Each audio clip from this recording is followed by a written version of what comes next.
So hey Balko, this is your biology teacher and I welcome you all on our channel EduPassion. So here we were talking about the chapter how do organism reproduce.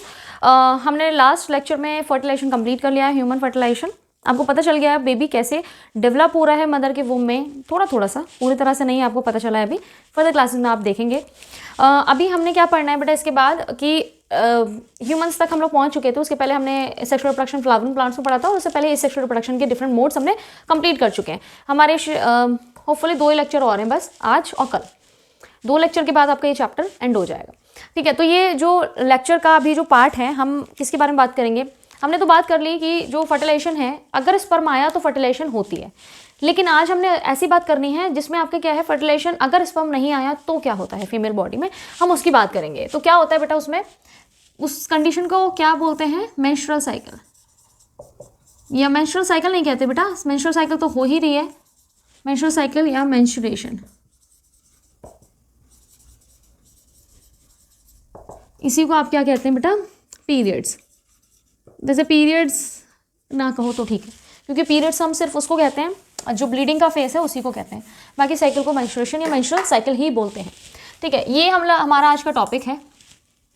Diagram के through ही देखेंगे बेटा. इधर side में diagram बना लेते हैं. Female diagram आपको याद हो जाना चाहिए ऐसे. ये आपका क्या था, यूट्रस. यूट्रस से आपकी क्या निकल रही है, फैलोपियन ट्यूब.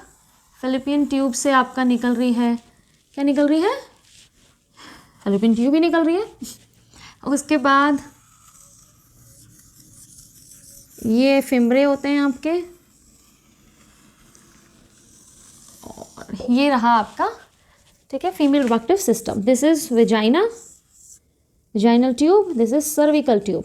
ठीक है, दैट्स सर्विक्स. और ओवरी, ठीक है,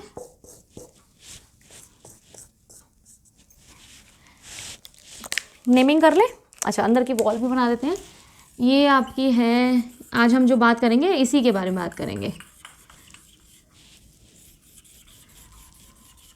एक बार नाम या लेबलिंग देख लेते हैं. ठीक है, ये क्या था आपकी, ओवरी.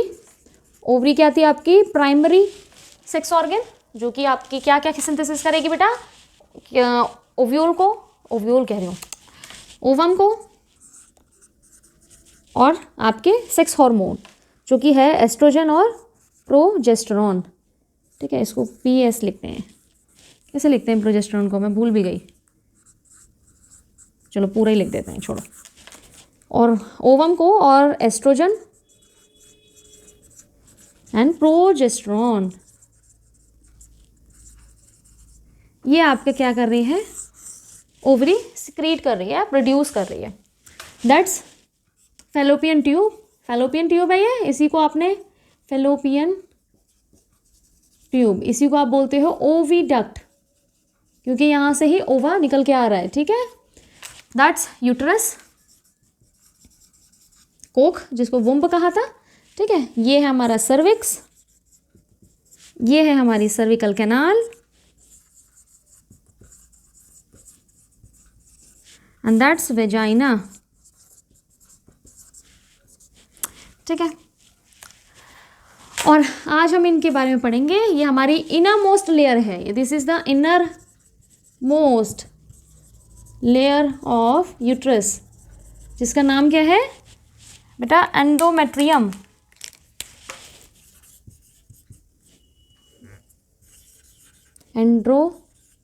एंडोमेट्रियम.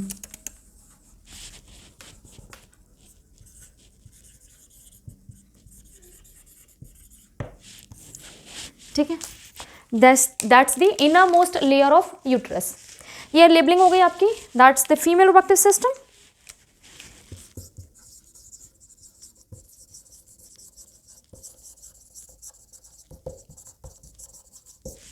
ठीक है, होता क्या है बेटा, मेंस्ट्रुअल साइकिल की बात करते हैं आप. जो बड़ा टैबू सा है ना, बच्चे इसको लेकर बड़ा अब्यूज़ भी करते हैं, लड़कियों को परेशान करते हैं. मत करा करो बेटा, इसी की वजह से तुम लोग हुए हो. ये नहीं होता तो होते नहीं, समझ रहे हो. तो ये बड़ा इंपॉर्टेंट सा है. देखो क्या होता है, अभी तक हमने पढ़ा कि अगर स्पर्म आता है तो फर्टिलाइजेशन होगा. देखो अब फर्टिलाइजेशन से पहले ही है ना, फर्टिलाइजेशन नहीं हुआ, अभी स्पर्म नहीं आया, आपकी बॉडी या फीमेल की बॉडी हर महीने अपने आप को प्रिपेयर करती है, अपने इस पार्ट को प्रिपेयर करती है कि कभी स्पर्म आएगा, फर्टिलाइज करेगा, और जो फर्टिलाइज या फिर आपका जो यहाँ पर आ रहा है एम्ब्रियो, उसको मैं यहाँ पर क्या करूँगी, एम्बेडेड करूँगी या ट्रांसप्लांट करूँगी और उसको पालूँगी। इस आशा में फीमेल की बॉडी हर दिन कह रही हूँ, हर महीने अपने आप को प्रिपेयर करती है। और अगर स्पर्म नहीं आता है, फर्टिलाइजेशन नहीं होता, तो बेचारी वो रोती है। भाई इतनी मेहनत करेगी पूरे महीने तो रोएगी, लेकिन यहाँ जो रोती है वो रोती है बेटा खून के आंसू। कैसे रोती है? खून के आंसू रोती है। ये क्या है आपके? रो रही है बेटा। ये क्या है? क्राई कर रही है विद खून के आंसू, खून के आंसू। कैसे रो रही है? खून के आंसू रोएगी, वेजाइना से निकलेंगे वो खून के आंसू। जो का पार्ट होता क्या है हम उसके बारे में बात करेंगे। ये साइकिल जो है आपके बॉडी में बेटा हर मंथ होती है, मैंने बोला हर मंथ हो रही है, तो आपकी हर मंथ होती है, एवरी मंथ, ठीक है। मंथ की ड्यूरेशन हो सकती है, जो साइकिल है बेटा वो डिफरेंट होती है हर फीमेल्स में। यहाँ पे जो हम लोगों ने डेट जो आपके एवरेज लिया है वो 28 डेज़ की साइकिल ली है, लेकिन घबराने वाली बात नहीं है। कुछ बच्चियों को 26 डे की भी साइकिल होती है, कुछ को 36 डेज़ की भी साइकिल देखी गई है, ठीक है। तो ये आपका देखा गया है कि 36 डे की भी साइकिल होती है, 26 की भी होती है। जिन बच्चियों को बड़ी वो है ना क्यूरियोसिटी जानने की पर कुछ पता नहीं है, वो बड़ी गौर से देखना बेटा, कि अब आपको पता चलेगा नंबर कैसे काउंट करना है, कि डेज कैसे काउंट किए जाते हैं, यहाँ आपको पता चल जाएगा। तो ड्यूरेशन क्या है इस साइकिल का? एवरी मंथ हो रही है। Duration of the cycle, duration क्या है बेटा? ये नहीं याद रखनी है आपको, ये याद रखनी है। 28 डेज की आपकी साइकिल होती है नॉर्मली। अब किस किस दिन पे क्या क्या होता है वो बात करते हैं। देखो, मेंस्ट्रुअल साइकिल कब होती है? इन एब्सेंस ऑफ स्पर्म या फर्टिलाइजेशन, या उसको छोड़ो, जब स्टार्ट करते हैं हम स्टार्टिंग से नहीं करते, क्योंकि स्टार्टिंग जो साइकिल की होती है बेटा वो ब्लीडिंग से ही होती है। हम उसके बाद से स्टार्ट करते हैं, फिर लास्ट में बताती हूँ मैं आपको कि स्टार्टिंग का डेज नंबर 1 2 3 है होता क्या है, या फिर अभी से बताती हूँ वरना कंफ्यूज हो जाओगे, ठीक है। तो देखो 28 दिन की साइकिल है मेरे 1 to 5 डे तक, 1st to 5th डे तक क्या होती है आपका पीरियड्स, वो खून के आंसू जिसको आप ब्लीडिंग फेज भी कहते हैं, ब्लीडिंग फेज, ठीक है। 5 दिन तक ब्लीडिंग चल रही है, इसको लास्ट में समझेंगे कि ऐसे क्यों चल रही है, ठीक है। अब देखो उसके बाद से आप लो, जब ये ब्लीडिंग हो रही है मतलब कि ये जो अंदर वाली लेयर है ना बेटा ये टूट रही है, ये टूट के यहाँ से झड़ रही है, समझ रहे हो? नहीं समझ रहे? अंदर की लेयर, अंदर जो लेयर बन चुकी है सेल्स की, बहुत सारी सेल्स हैं, इनमें ब्लड वेसल्स हैं, वो सब टूट रही हैं, वो झड़ रही है, श्रेड ऑफ हो रही है। अब जब ये श्रेड ऑफ होगी, क्योंकि यहाँ पे ब्लड वेसल्स हैं, तो क्या ब्लड नहीं निकलेगा बाहर? निकलेगा। तो ये वही हो रहा है। अब ब्लड निकल गया, ठीक है, तो मेरी ये लेयर पतली हो जाएगी। पतला कर दूँ इस लेयर को, पतला कर दिया मैंने, ठीक है, मैंने क्या कर दिया? पतला कर दिया, ठीक है, झड़ गई। ये 5 दिन तक हो रहा है, तभी इतना पेन हो रहा है आपको, ठीक है। 5 दिन के बाद अब 6th डे से 6 to 14th ही मान लीजिए, 14th डे तक क्या हो रहा है? ये रिपेयर होगी और बढ़ेगी, समझ रहे हो? क्या होगा मेरा मतलब क्या है आपका?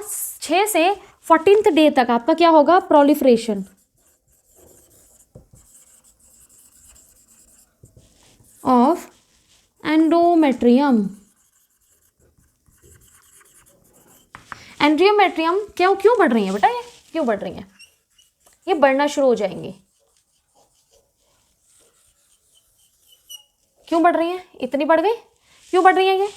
क्योंकि ये प्रिपरेशन कर रही है। हमने बोला ना प्रिपरेशन कर रही है किसके लिए? जो फर्टिलाइज्ड यहाँ से एग आएगा उसको यहाँ पे एम्बेडेड करना है। पतली पतली इसलिए आ रहे हैं, खुद ही नहीं अपने आप को पाल पा रही हैं, तो क्या किसी बच्चे को पालेंगी? तो ये पहले बड़ी होंगी, सो दैट कि जो मेरा आ रहा है फर्टिलाइज्ड एग वो यहाँ पर एम्बेडेड हो सके, इम्प्लांट हो सके। समझ रहे हो इसको बढ़ने का क्या रीज़न है? तो ये मेरा होगा प्रोलिफरेशन ऑफ एंडोमेट्रियम। प्रोलिफरेशन कैसे हो रहा है वो हम आगे पढ़ेंगे, कौन से हार्मोन की वजह से हो रहा है। अब यहाँ पर 14th डे पे, इसको 13th डे ही 14th डे रख लो, यहाँ पर 14th डे पे क्या होता है बेटा? ये मैच्योर होके निकल जाता है। ये क्या हो रहा है? Ovulation. This is what? Ovulation. Ovulation क्या है? प्रोसेस है release of ova from ovary. Ovulation is what? Release of ovum, matured ovum.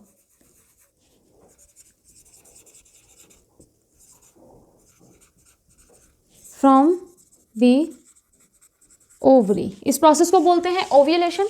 Ovum mature होके बाहर रिलीज कर दिया गया ओवरी से. कहाँ पर? फैलोपियन ट्यूब में. कौन से डे पे? 14th डे पे. और इसका डे डिफाइंड नहीं है आपका. ये अलग अलग बच्चों में, बच्चियों में या लेडीज़ में क्या है, डिफरेंट टाइम पे होता है. यहाँ पर ओव्यूलेशन होता है. इनमें से किसी भी दिन ओव्यूलेशन हो जाएगा. ठीक है, ओव्यूलेशन हो गया. ये यहाँ पर आके वेट करेगा. किसका? स्पर्म का. यही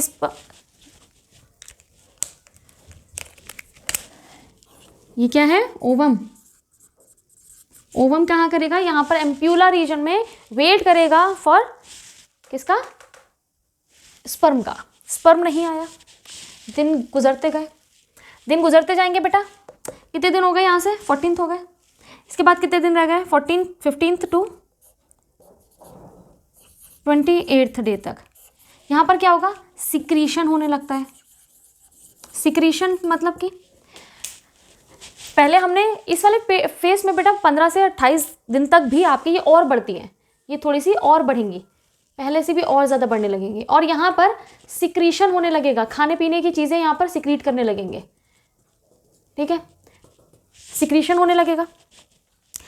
ये सिक्रीशन क्यों हो रहा है? ताकि मेरा जो फर्टिलाइज्ड ओवा यहाँ आ रहा है, मैंने इससे लास्ट वाले लेक्चर में बताया था, यहाँ साइज़ बढ़ जाता है. क्योंकि यहाँ इन्हें खाना मिलेगा. फिर खा पी के एकदम से साइज़ उनका बहुत बड़ा हो जाएगा. यहाँ से सेम रहेगा, कितने भी सेल्स बन जाए, पर साइज़ आपके जाइगोट के बराबर ही रहेगा. लेकिन यहाँ आते ही साइज़ बढ़ जाता है, क्योंकि यहाँ पर सिक्रीशन फेस चल रहा होता है और वो आते ही यहाँ पर खाता पीता है और बड़ा हो जाता है. ठीक है, 28 दिन हो गए. ये पूरी प्रिपरेशन करिए, पूरे ज़ोरों शोरों से तैयारियाँ हो रही है. किसकी? फर्टिलाइज्ड एग की. पूरी फर्टिलाइज्ड एग के आने की ज़ोरों शोरों से तैयारियाँ कर ली हमारे वुमन ने. किसने? यूट्रस ने कर ली. अब फर्टिलाइज्ड एग आया नहीं. आया कौन? ये कौन आया बेटा? Unfertilised egg. ये कौन है? Unfertilised egg.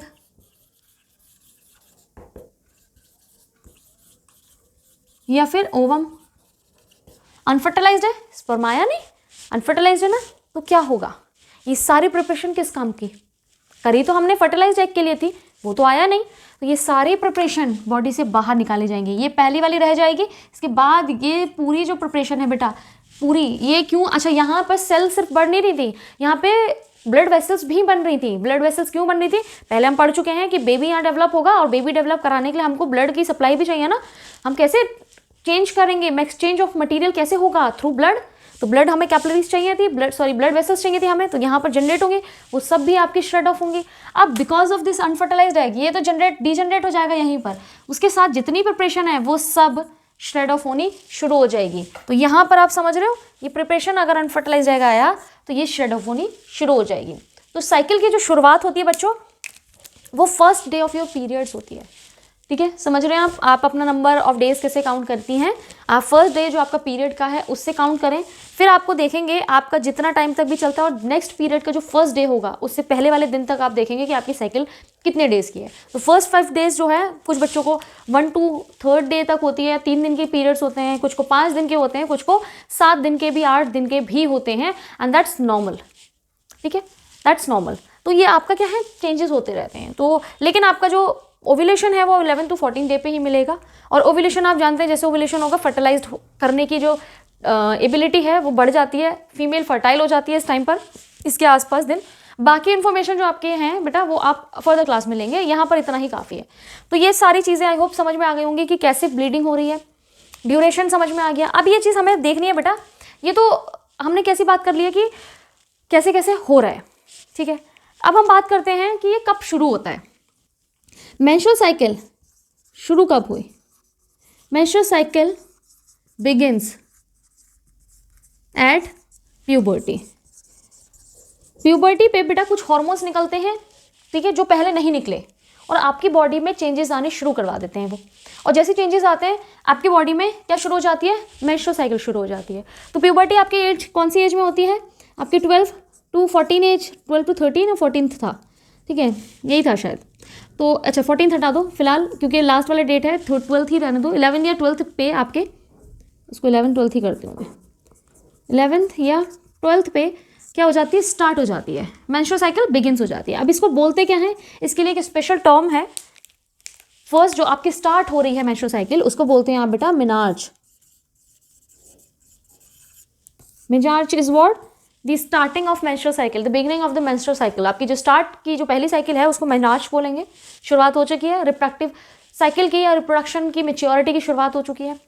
मेंस्ट्रुअल साइकिल हमेशा नहीं होती फीमेल बॉडी में। Menstrual cycle permanently ends, permanently ends at 45 to 50 years of age। जब फीमेल 45 से 50 साल की होती है, एज हो जाती है, तब ये मेंस्ट्रुअल साइकिल रुक जाती है, परमानेंटली ख़त्म, मतलब फर्टिलिटी ख़त्म। उसके बाद माँ नहीं बन सकती एक फीमेल। वो क्या होती है बेटा, उसके लिए टर्म क्या है, मीनोपॉज। मीनोपॉज, मीनोपॉज क्या है आपका, end of menstrual cycle. Menarche क्या है, स्टार्ट या beginning of menstrual cycle. Menstrual cycle जब से बिगिनिंग होती है तब आपको उसको मेनार्च कहते हैं, और जब एंड होती है उसको मीनोपॉज कहते हैं। इससे ज़्यादा इसमें है नहीं कुछ, आपको इससे ज़्यादा पढ़ना नहीं है, ठीक है, इतना ही है। कुछ एक्स्ट्रा होगा तो दे दिया जाएगा आपको नोट्स में। नोट्स मैं दे चुकी हूँ बच्चों को, ये आई होप समझ में आ गया हो, इसमें कुछ ज़्यादा तो था नहीं। 12th में जब आप आएंगे ना तब पढ़ेंगे आप थोड़ा एक्स्ट्रा वाला, ज़्यादा वाला, कि ये कैसे कैसे हुआ है एक्चुअल में। यहाँ पर आपके डाउट्स आ रहे होंगे बहुत सारे, ये हुआ कैसे, वो यहीं पे थम लीजिएगा। कोई डाउट्स क्लियर मत करवाइएगा, क्योंकि बहुत ज़्यादा डीप चले जाएंगे फिर आप। ये चीज़ ना 12th के लिए छोड़ते हैं, ठीक है। वहाँ आएंगे आप सब कुछ पढ़ लेंगे कि कैसे कैसे आपका हुआ है, कैसे ये चेंजेस आ रहे हैं, कैसे आपके सिक्रीशन फेस आ रहा है, कैसे ये प्रोलिफरेशन या मेम्ब्रेन बढ़ रही है, कैसे बढ़ रही है, कैसे शॉर्ट ऑफ हो रही है, कौन से हार्मोन्स रिस्पॉन्सिबल है, ये सब कुछ आप पढ़ लेंगे, ठीक है। ये क्लियर है यहाँ पर। और आज का लेक्चर भी मैं ख़त्म करती हूँ।